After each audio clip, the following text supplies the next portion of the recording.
শুভেচ্ছা, স্বাগত দুপুরের মাছরাঙা সংবাদে। আপনাদের সঙ্গে আছি আমি নাবিলা ফেরদৌস। শুরুতে গার্ডিয়ান লাইফ ইন্স্যুরেন্স সংবাদ শিরোনাম।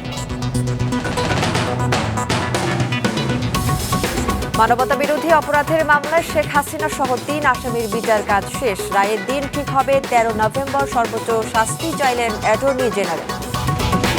বিতর্কিত কর্মকর্তাদের ভোটের দায়িত্বে না রাখা সহ সুষ্ঠু নির্বাচনের জন্য নির্বাচন কমিশনকে বেশ কিছু প্রস্তাব দিল বিএনপি। কমিশনের ওপর আস্থা প্রকাশ। এবং বছর জুড়েই বান্দরবানে বিশুদ্ধ পানির তীব্র সংকট। নেওয়া হয়েছে ৩৫০ কোটি টাকার প্রকল্প। বাস্তবায়ন হলে সমস্যা কাটবে বলে আশাবাদ। শুনছিলেন শিরোনাম, এবার বিস্তারিত। ক্ষমতাচ্যুত প্রধানমন্ত্রী শেখ হাসিনা ও সাবেক স্বরাষ্ট্রমন্ত্রী আসাদুজ্জামান খান কামাল সহ ৩ আসামির বিরুদ্ধে জুলাই আগস্টের মানবতা বিরোধী অপরাধের আলোচিত মামলায় রায়ের দিন ঠিক হবে ১৩ নভেম্বর। আজ রাষ্ট্র ও আসামি পক্ষে যুক্তিতর্ক উপস্থাপন শেষ হয়েছে। বিচারপতি মোহাম্মদ গোলাম মর্তুজা মজুমদারের নেতৃত্বাধীন ৩ সদস্যের আন্তর্জাতিক অপরাধ ট্রাইব্যুনাল ১-এর সমাপনী বক্তব্য দেন অ্যাটর্নি জেনারেল মোহাম্মদ আসাদুজ্জামান ও chief prosecutor Tajul Islam. Attorney general বলেন, রাষ্ট্রীয় পৃষ্ঠপোষকতায় জুলাই হত্যাযজ্ঞ চালানো হয়েছে। শেখ হাসিনা সহ আসামিদের শাস্তি দিতে না পারলে শহীদ ও আহতদের প্রতি অবিচার হবে। তবে আসামিদের পক্ষে রাষ্ট্রনিযুক্ত আইনজীবী আমির হোসেনের দাবি, আসামিদের বিরুদ্ধে অভিযোগ প্রমাণে ব্যর্থ হয়েছে রাষ্ট্রপক্ষ। ন্যায় বিচার হলে তারা খালাস পাবেন।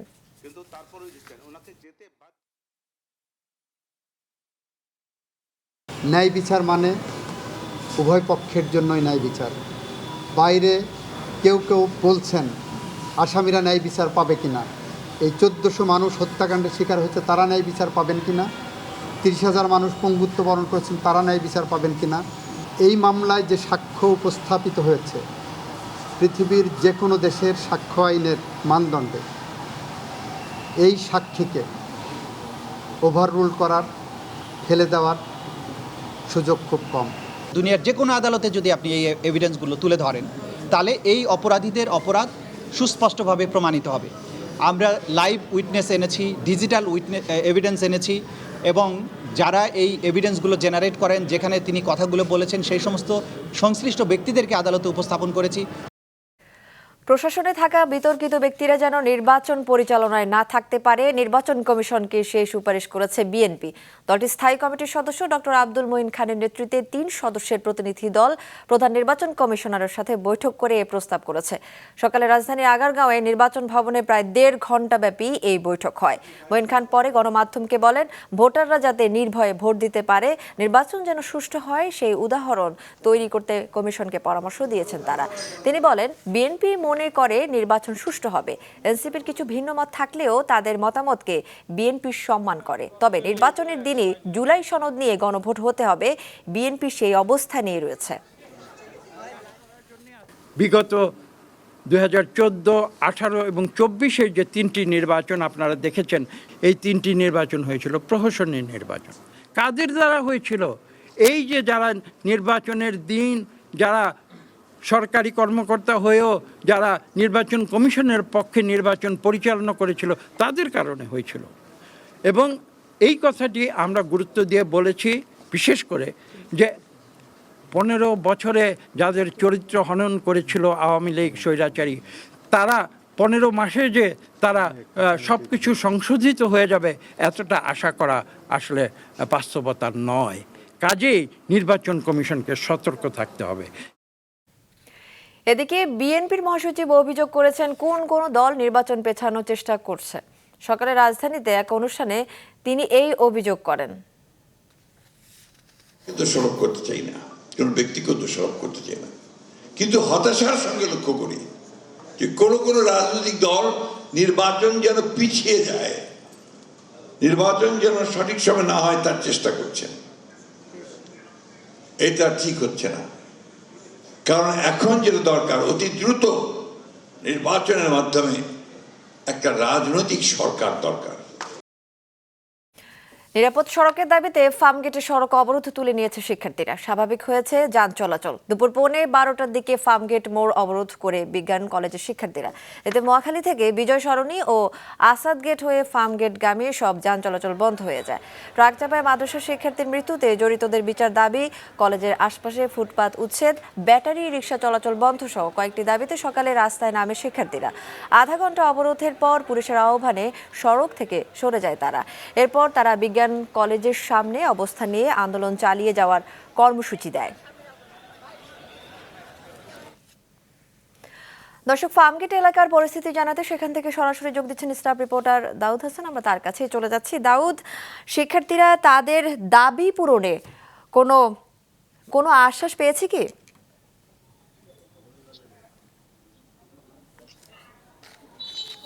আসলে শিক্ষার্থীদের যে দাবি, তারা বলছে যে তাদের কলেজের সামনে যে ফুটপাত রয়েছে, সেখানে ফুটপাতে যে অবৈধ দোকানগুলো রয়েছে সেগুলো উচ্ছেদ করতে হবে।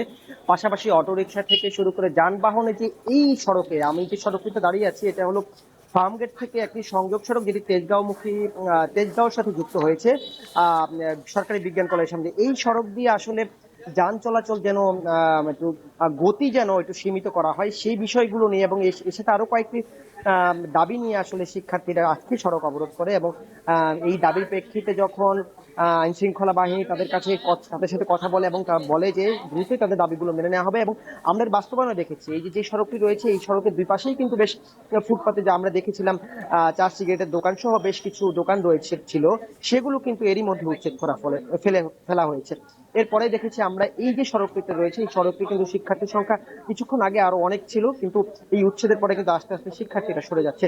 এবং আইন শৃঙ্খলা বাহিনীর পক্ষ থেকে আসলে জানানো হয়েছে শিক্ষার্থীদের আশ্বাস পূরণের পরেই কিন্তু আসলে তারা এখন সড়ক থেকে সরে যাচ্ছে। এবং এর আগে কিন্তু গত মঙ্গলবার সিফাত নামে একজন শিক্ষার্থীকে গাড়ি চাপায় হত্যার পর এটি নিয়ে কিন্তু আসলে গত মঙ্গলবার রাত থেকে এই বিজ্ঞান কলেজের শিক্ষার্থীরা উত্তাল হয়ে পড়ে। এবং তারই ধারাবাহিকতা আজকে আমরা দেখেছি যে দুপুর 12:15 থেকে এই ফার্মগেট, যে রাজধানীর ব্যস্ততম সড়ক অন্যতম ফার্মগেট, সেটা অবরোধ করে এবং প্রায় আধা ঘন্টা সেখানে অবরোধ করে এবং তাদের যে দাবি, সেই দাবি স্লোগানে জানাতে থাকে। এরপরে আইন শৃঙ্খলা রক্ষাকারী বাহিনী, পুলিশের কয়েকজন সদস্য তাদের সাথে কথা বলে এবং তাদের দাবি পূরণের পরে তারা সেখান থেকে সরে গেলেও এই বিজ্ঞান কলেজের সামনে কিন্তু আমরা দেখেছি বেশ কিছু সময় অবস্থান নিয়েছে। এবং তাদের যে অবস্থানের কারণ সেগুলো জানানোর পরে যখনই তাদের দাবিগুলো পূরণ হচ্ছিল, এরপরে কিন্তু আমরা দেখেছি শিক্ষার্থীরা আস্তে আস্তে সরে যাচ্ছে। তবুও কিন্তু এই সড়কটি এখনো যান চলাচল স্বাভাবিক হয়নি। আইন শৃঙ্খলা বাহিনী বলছে যে তারা কিন্তু চেষ্টা করছে যান শৃঙ্খলা বাহিনী স্বাভাবিক করার জন্য। কিছু সময়ের মধ্যে হয়তো যান চলাচল স্বাভাবিক হয়ে গেলে শিক্ষার্থীরা ফিরে যাবে। নাবিলা। দাউদ, আপনাকে ধন্যবাদ। ফার্মগেট এলাকা থেকে জানাচ্ছিলেন সহকর্মী দাউদ হাসান। স্কয়ার গ্রুপের প্রতিষ্ঠাতা চেয়ারম্যান ও শিল্প উদ্যোক্তা প্রয়াত স্যামসন চৌধুরী জন্মশতবার্ষিকী উপলক্ষে রাজধানীর মোহাম্মদপুরে দ্বিতীয় দিনের মতো চলছে বিনামূল্যে square hospital health camp. Square হাসপাতালের উদ্যোগে এই ফ্রি মেডিকেল ক্যাম্পে বিনামূল্যে চিকিৎসা নিতে নবোদয় কনভেনশন সেন্টারে সকাল থেকে উপস্থিত হয় সেবাগ্রহীতারা। গতকালের চেয়ে প্রায় দ্বিগুণ রোগী আসে সকালেই। মেডিসিন, গাইনি, শিশু ও ব্যথা সমস্যা সহ আরও বেশ কিছু রোগের বিশেষজ্ঞ চিকিৎসকরা দিচ্ছেন সেবা। আর্থিকভাবে অসচ্ছল ও দুস্থ রোগীদের বিনামূল্যে দেওয়া হচ্ছে ওষুধ, করানো হচ্ছে ফ্রি পরীক্ষা নিরীক্ষাও। একই জায়গায় বিভিন্ন রোগের বিনামূল্যে চিকিৎসা ও ওষুধ পেয়ে খুশি সেবাগ্রহীতারা। আয়োজকরা জানান, মোহাম্মদপুরের এই ক্যাম্পে 2 দিনে প্রায় 3000 রোগীকে সেবা দিয়েছে ফ্রি মেডিকেল টিম। ধারে আসলাম, যাওয়া লাগে মেডিকেলে, তারপর কত জায়গায় যাওয়া লাগে, হ্যাঁ, অনেক টেস্ট দেয়, টেস্ট পাইলাম, সবকিছুই পাইলাম। ভালো লাগছে না, ভিজিট লাগছে না, এরা বুঝছে পারছে ওষুধ করে দিচ্ছে। এখানে ফ্রি দিচ্ছে, তারপরে কোনো টাকা পয়সা নিচ্ছে না। তারপরে সবাই রোগ নিয়ে ওনারা চিন্তা করতে আসে, অন্যরা তো এই চিন্তা ভাবনা করে না, টাকার পাগল অন্যরা। যারা চিকিৎসা সেবা থেকে, আধুনিক চিকিৎসা সেবা থেকে বঞ্চিত, তাদেরকে চিকিৎসা সেবা দিচ্ছি। এবং তার সাথে বিভিন্ন বিভাগের ডক্টরসরা, যেমন medicine, gynae, orthopaedic, paediatric, chest specialist, ইনারা এসে চিকিৎসা দিচ্ছেন। এবং তার সাথে আমরা ল্যাবে ব্লাড পরীক্ষা যেগুলো হয় সেগুলোও বিনামূল্যে করছি। এবং ডক্টররা যেসব প্রেসক্রিপশন করছেন, তা এই ওষুধগুলোও আমরা বিনামূল্যে দিচ্ছি স্কয়ার গ্রুপের পক্ষ থেকে। বান্দরবানের বিশুদ্ধ পানির সংকট লাঘবে 350 কোটি টাকা ব্যয়ে প্রকল্পের কাজ শুরু করেছে জনস্বাস্থ্য প্রকৌশল অধিদপ্তর। নির্ধারিত সময়ে প্রকল্প বাস্তবায়ন করা গেলে জেলায় সুপেয় পানির চাহিদা মেটানোর সাথে সাথে স্যানিটেশন ব্যবস্থা আরও উন্নত করা সম্ভব হবে বলে আশাবাদী সংশ্লিষ্টরা। বান্দরবান জেলা রিপোর্টার কৌশিক দাসের পাঠানো তথ্য ও ছবি নিয়ে ডেস্ক রিপোর্ট। বছর জুড়েই বিশুদ্ধ পানির তীব্র সংকট থাকে পার্বত্য জেলা বান্দরবানে। মাটির নিচের স্তরের পর্যাপ্ত পানির লেয়ার না থাকা, দুর্গম এলাকা হওয়ায় বিভিন্ন এলাকার মাটি পাথুরে হওয়ায় এবং পানির উৎস কম থাকায় বান্দরবানে এই পানির কষ্ট চরম আকার ধারণ করেছে। সার্বক্ষণিক সুপেয় পানি ও স্যানিটেশন ব্যবস্থা নিশ্চিত করতে এশিয়ান ডেভেলপমেন্ট ব্যাংক এডিবির অর্থায়নে বান্দরবান জনস্বাস্থ্য প্রকৌশল অধিদপ্তরের বাস্তবায়নে পার্বত্য চট্টগ্রামে সমন্বিত ও টেকসই পৌর পানি সরবরাহ ও স্যানিটেশন নামে প্রায় 350 কোটি টাকার একটি প্রকল্পের কাজ শুরু হয়েছে। এতে খুশি স্থানীয়রা। পানি সংকটটা তো আসলে বান্দরবানের অনেক পুরানো সমস্যা। আমরা অবশ্যই আশা করি নতুন এই উদ্যোগের ফলে মানুষের কষ্ট লাঘব হবে। প্রপারলি এই প্রকল্পটা বাস্তবায়ন হয়, বান্দরবানের যে পৌর এলাকার পানি সমস্যা এটা সমাধান হবে বলে আশা করছি। এই যে মিটার ব্যবস্থা, তাইলে আমাদের পানি অপচয় বা পানির অপচয় রোধের যে করণীয়গুলাও সচেতনতামূলক এটার যথেষ্ট কাজে আসবে বলে আমার মনে হয়। পুরাতন যে পানির লাইন অনেক সময় দেখা যায় এখানে দুর্গন্ধযুক্ত পানি, ময়লাযুক্ত পানি আসে। নতুন যে লাইনটি আসছে সেটি যাতে পরিষ্কার এবং ইকুইপমেন্টগুলো যাতে উচ্চ মানের হয়। এদিকে প্রকল্পের দায়িত্বে থাকা কর্মকর্তারা বলছেন বান্দরবানের একমাত্র পানির উৎস সাঙ্গু নদী, আর এই নদীর পানিকে পরিশোধন করে পাইপের মাধ্যমে গ্রাহকের কাছে সরবরাহ করা হবে। এই প্রকল্পের কাজ সঠিকভাবে বাস্তবায়িত হলে জেলায় পানি সংকট দূর হবে। রেশনিং পদ্ধতিতে একদিন বা 2 দিন পর পর পানি সরবরাহ করা হয়, সেটার থেকে নিষ্কৃতি পাওয়া যাবে এবং 24/7 ওয়াটার পর্যাপ্ত পানি আমরা সরবরাহ করতে পারবো এবং 2045 সালের যে ডিমান্ড আছে সেটাকে লক্ষ্য রেখেই এই প্রকল্পের ডিজাইন করা হয়েছে। জনস্বাস্থ্য প্রকৌশল অধিদপ্তরের তথ্য মতে 2023 সালের 1 জুলাই শুরু হয় এই প্রকল্পের কাজ, শেষ হবে 2028 সালের 31 ডিসেম্বর। এই প্রকল্পের মাধ্যমে বান্দরবান পৌরসভার 9টি ও লামা পৌরসভার 9টি ওয়ার্ডে সুপেয় পানি সরবরাহ ও আধুনিক স্যানিটেশন ব্যবস্থা নিশ্চিত করা হবে। মাছরাঙা নিউজ ডেস্ক। জাতীয়করণের দাবিতে 11তম দিনের মতো জাতীয় প্রেস ক্লাবের সামনে অবস্থান কর্মসূচি পালন করছেন স্বতন্ত্র ইবতেদায়ী মাদ্রাসার শিক্ষকেরা। তাদের দাবি, বছরের পর বছর ধরে সরকারের কাছে জাতীয়করণের দাবি জানালেও এখন পর্যন্ত বাস্তবায়নের কোনো উদ্যোগ নেওয়া হয়নি। আন্দোলনকারীরা বলেন, কোনো শিক্ষক সামান্য সম্মানী পেলেও অধিকাংশরাই বিনা বেতনে কাজ করছেন বছরের পর বছর। এই শিক্ষা মাধ্যম প্রাথমিক পর্যায়ে ইসলামী শিক্ষা সম্প্রসারণে গুরুত্বপূর্ণ ভূমিকা রাখলেও সরকারের অবহেলায় এই শিক্ষকরা বারবার বঞ্চিত হচ্ছেন বলে অভিযোগ করেন তারা।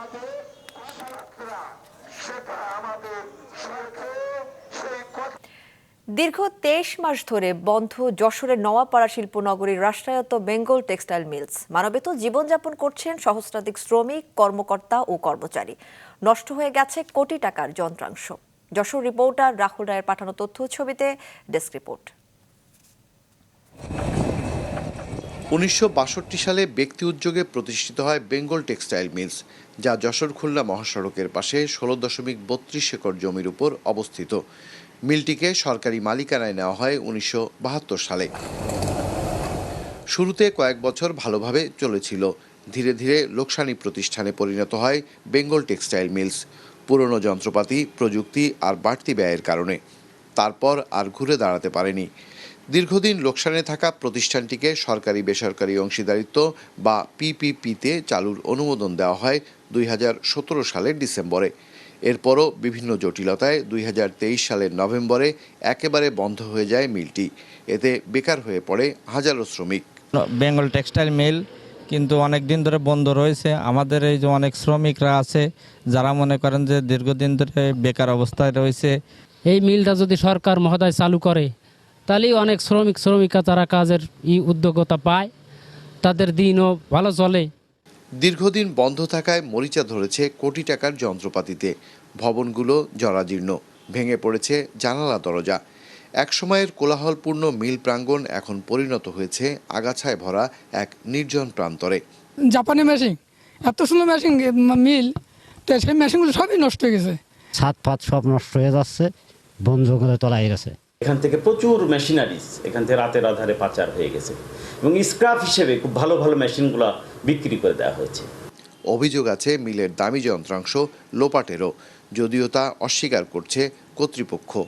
জানিয়েছে মিলটি চালুর সম্ভাবনা যাচাই করছে বস্ত্র মন্ত্রণালয়। গত 29/4/2025 তারিখ বিটিএমসি চেয়ারম্যান মহোদয় সহ ঊর্ধ্বতন কর্মকর্তাগণ মিল পরিদর্শন করে গেছেন। মিল দ্রুত চালু করার লক্ষ্যে কার্যক্রম গ্রহণ করিয়াছেন। আধুনিকায়নের মাধ্যমে দ্রুত টেক্সটাইল মিলটি চালুর দাবি স্থানীয়দের। মাছরাঙা নিউজ ডেস্ক।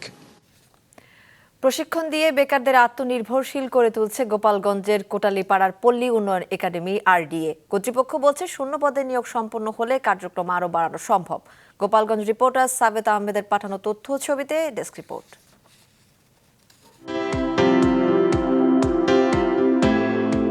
দক্ষতা উন্নয়নের মাধ্যমে হাজারো বেকারকে আত্মনির্ভরশীল করে গড়ে তুলছে গোপালগঞ্জের কোটালীপাড়ার পল্লী উন্নয়ন একাডেমি RDA। ফরিদপুর, মাদারীপুর, ঝিনাইদহ সহ বিভিন্ন জেলার বেকার যুবকরা প্রশিক্ষণ নিচ্ছেন এখানে। নারীদের জন্য রয়েছে সেলাই ও এমব্রয়ডারি প্রশিক্ষণ। নিজেদের আত্মনির্ভরশীল হিসেবে গড়ে তোলার প্রত্যয় প্রশিক্ষণার্থীদের। এই কোটালীপাড়া ওয়েলিং হাউস বিষয়ক প্রশিক্ষণ দিতেছে, সেখানে আমি ভর্তি হয়েছি। এখন এখান থেকে আমি আবার কাজ শেষ করে শিক্ষা নিয়ে আবার বিদেশে যাব। আর্থিক সমস্যার জন্য আসা, তার জন্য এই কাজ শিখে আমরা বাড়িতে গিয়ে যাতে আমাদের কাজ করে আমরা সংসারে সাফল্য অর্জন করতে পারি। 40 একর জমির উপর গড়ে ওঠা এই একাডেমিতে রয়েছে দুটি 10 তলা ও দুটি 6 তলা ভবন, আধুনিক অডিটোরিয়াম, নারী পুরুষদের জন্য পৃথক হোস্টেল সহ নানা সুযোগ সুবিধা। একসাথে 2500 প্রশিক্ষণার্থী এখানে প্রশিক্ষণ নিতে পারেন। 2011 থেকে 2025 সালের জুন পর্যন্ত প্রায় 5 লাখ মানুষকে প্রশিক্ষণ দিয়েছে RDA। বর্তমানে গ্রাফিক্স ডিজাইন, ফ্রিল্যান্সিং, আধুনিক কৃষি, মৎস্য চাষ, মোবাইল সার্ভিসিং সহ 20টি ট্রেডে প্রশিক্ষণ দেওয়া হচ্ছে। এখান থেকে ট্রেনিং শিখে তারা দেখা যায় একটু কনফিডেন্সের সাথে তারা অনেক গার্মেন্টসে তারা চাকরি করতে পারে, অপারেটর হিসেবে থাকতে পারে। সেক্ষেত্রে আমাদের বাংলাদেশেরই আলটিমেটলি তারা আর্থসামাজিক ক্ষেত্রে অবদান রাখে। শূন্য পদে নিয়োগ সম্পন্ন হলে কার্যক্রম আরও বাড়ানো সম্ভব বলে মনে করছেন প্রতিষ্ঠানটির পরিচালক। আমাদের প্রতিষ্ঠান জনবলের কিছুটা ঘাটতি রয়েছে, আমাদের জনবল যদি আরো আমরা বৃদ্ধি করতে পারতাম, সরকার কাছে আমাদের আবেদন থাকে অতি সত্ত্বর যদি আমাদের জনবলগুলো দিয়ে থাকে, তাহলে আমাদের যে ম্যান্ডেট নিয়ে আমরা এই প্রশিক্ষণ প্রতিষ্ঠানটি শুরু হয়েছিল সেই লক্ষ্যে আমরা পৌঁছতে পারব। গোপালগঞ্জ পল্লী উন্নয়ন একাডেমি গ্রামীণ অর্থনীতিকে গতিশীল করতে বড় ভূমিকা রাখছে মনে করেন বিশেষজ্ঞরা। মাছরাঙা নিউজ ডেস্ক। প্রায় 1 যুগ ধরে ব্যবহারের অনুপযোগী হয়ে রয়েছে ফেনীর মহিপাল বাস টার্মিনাল। বর্তমানে টার্মিনালটি ডোবায় পরিণত হয়েছে। পৌরসভাকে নিয়মিত টোল চাঁদা দিয়ে আসলেও টার্মিনাল ব্যবহার করতে না পারায় ক্ষুব্ধ পরিবহন মালিক, চালক ও শ্রমিকরা। ফেনী রিপোর্টার জমির বেগের পাঠানো তথ্য ছবিতে ডেস্ক রিপোর্ট। দেখে মনে হতে পারে পুকুর কিংবা ডোবা, আসলে এটি ফেনীর মহিপাল আন্তজেলা বাস টার্মিনাল। ঢাকা চট্টগ্রাম রুটের মধ্যবর্তী স্থানে এই বাস টার্মিনালটিতে নোয়াখালী, লক্ষ্মীপুর, কুমিল্লা সহ উত্তর ও দক্ষিণবঙ্গের বিভিন্ন পরিবহনের আসা যাওয়া। গুরুত্বপূর্ণ এই টার্মিনালটি প্রায় 1 যুগ ধরে ব্যবহারের অনুপযোগী অবস্থায় পড়ে আছে। কিছু বাস টার্মিনালের ভেতরে রাখা হলেও বেশিরভাগ দাঁড় করিয়ে রাখা হয় সড়কের পাশে। টার্মিনালে চালক শ্রমিকদের বিশ্রামাগারটিও চোরাজীর্ণ।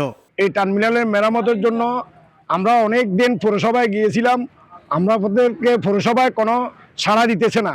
গাড়ি ঘোড়া রেখে কাজ করাতে পারি না, গাড়ি নামাইতে পারছি না, গাড়ি ক্ষতি হচ্ছে। আমাদের কাছ থেকে পৌরসভার টাকাও নিয়ে যায় 50 টাকা করে। আমরা ওইখানে গাড়ি ঢুকাইতে আমাদের নিজেদের থেকে রিস্ক লাগে। পৌরসভায় টাকা নিতেছে না, টাকা নেই আবার আসে, দেখি যায় ভাই এগুলা এরকম সাক্ষাৎকার অনেক হয়ে গেছে, কিন্তু এই পর্যন্ত কাজে আসে নাই। এদিকে সড়ক ও জনপথ বিভাগের অধীনে চলে যাওয়ায় পৌর কর্তৃপক্ষ এখন আর টার্মিনালের দায়িত্ব নিতে রাজি না। যদিও এই স্থানটি সড়ক ও জনপথ বিভাগের, আমরা বিভিন্ন সময়ে বিশেষ করে গত বছর বন্যা পরবর্তী সময়েও আমরা প্রায় 10-12 লক্ষ টাকা খরচ করে এটিকে আমরা মোটামুটি ব্যবহার উপযোগী করেছিলাম, কিন্তু এইটার যে মাটির যে টেক্সচার সেটি অনেকটা একটু জেলির মতো, মাটিটা খুব নরম। দ্রুততম সময়ের মধ্যে মহিপাল টার্মিনালটি মেরামত করে জনদুর্ভোগ লাঘব করা হবে, এমনটাই প্রত্যাশা বাস চালক, শ্রমিক ও এই রুটে চলাচলকারীদের। মাছরাঙা নিউজ ডেস্ক। এবার আন্তর্জাতিক। ইউক্রেন ইস্যুতে শান্তি চুক্তির আলোচনায় বসতে মস্কোকে চাপ দেওয়ার প্রচেষ্টার অংশ হিসেবে রাশিয়ার দুই বৃহত্তম তেল কোম্পানি রসনেফট ও লুকয়েলের ওপর নতুন নিষেধাজ্ঞা আরোপ করেছে যুক্তরাষ্ট্র। ন্যাটো মহাসচিব মার্ক রুত্তের সঙ্গে শান্তি আলোচনা নিয়ে বৈঠকের পর প্রেসিডেন্ট ডোনাল্ড ট্রাম্প বলেন, পুতিনের সঙ্গে আলোচনা হলেও কোনো কিছুই কার্যকর হয় না। এর একদিন আগে ট্রাম্প জানান, রুশ প্রেসিডেন্ট ভ্লাদিমির পুতিনের সঙ্গে বুদাপেস্টে নির্ধারিত বৈঠকটি অনির্দিষ্টকালের জন্য স্থগিত করা হচ্ছে। এরপরই নিষেধাজ্ঞার এই ঘোষণা এলো। এদিকে বুধবার ইউক্রেন জুড়ে তীব্র গোলাবর্ষণ চালায় রাশিয়া। এতে অন্তত 7 জন নিহত হন, তাদের মধ্যে শিশুরাও রয়েছে। ফ্রান্সের লুভর মিউজিয়ামের যে অংশ থেকে চোরেরা $10 কোটি বেশি মূল্যের ঐতিহাসিক রত্ন চুরি করেছে, সেখানে কোনো নিরাপত্তা ক্যামেরা ছিল না। স্থানীয় সময় বুধবার ফরাসি সিনেটের এক শুনানিতে এমনটাই জানিয়েছেন মিউজিয়ামের পরিচালক লরেন্স দেকার। তিনি আরও জানান, রবিবার অপরাধীরা একটি অ্যাঙ্গেল গ্রাইন্ডার ব্যবহার করে অ্যাপোলো গ্যালারির পূর্ব দিকের বারান্দা দিয়ে ভবনে ঢোকে। মিউজিয়ামের পুরনো ক্যামেরার সিস্টেমের কারণে সেই অংশটি নজরদারির বাইরে ছিল। তিনি বলেন, দুঃখজনকভাবে অ্যাপোলো গ্যালারির পাশে যে একমাত্র ক্যামেরাটি রয়েছে সেটিও পশ্চিমমুখী। ফলে যেখান থেকে চুরি হয়েছে সেই পূর্ব দিকের বারান্দাটি কোনোভাবে কভার হয়নি। ফরাসি তদন্তকারীরা এখনও চুরি হওয়া রত্ন উদ্ধারের চেষ্টা চালিয়ে যাচ্ছেন। দর্শক, দুপুরের সংবাদ শেষ করছি। যাবার আগে গার্ডিয়ান লাইফ ইন্স্যুরেন্স সংবাদ শিরোনামগুলো আরও একবার।